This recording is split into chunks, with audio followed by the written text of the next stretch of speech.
Di ba lumabas na nga dito sa may Encantadia Chronicles Sangre ang mga kambal diwa?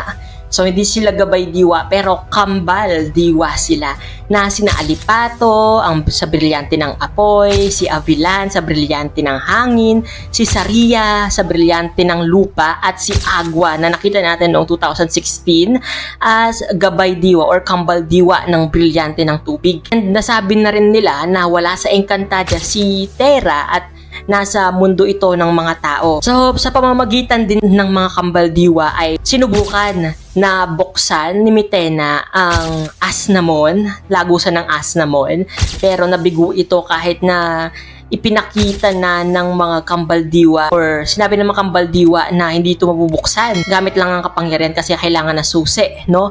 At the same time, ang astig ng VFX, no, ng powers ng mga kambal diwa dito, yun talaga yung nabitan ko for this week na episode. Pero kahit na ginamit na ni Mitena yung mga kambal diwa, yung powers ng kambal diwa, hindi pa rin nila ito mabuksan. Pero kung pinapansin natin yung mga kambal diwa, di ba pag nagtitinginan sila, parang nakikipag-communicate sila sa isa't isa. Tsaka piling-pili lang talaga yung mga sinasabi nila, lalo na si Avilan, no? Pero si Agua, talagang talakitok.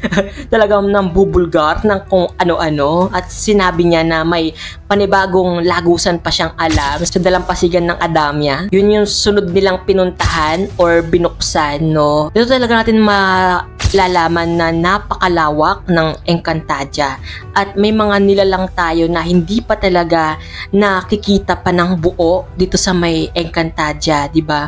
Dahil may nakita ulit tayo na nilalang from lagusan ng Adamya, tagapagbantay yata siya ng lagusan. May mga different species pa dito sa may Encantadia na sooner or later sa mga susunod na installment ng Encantadia Chronicles ay makikita natin sila.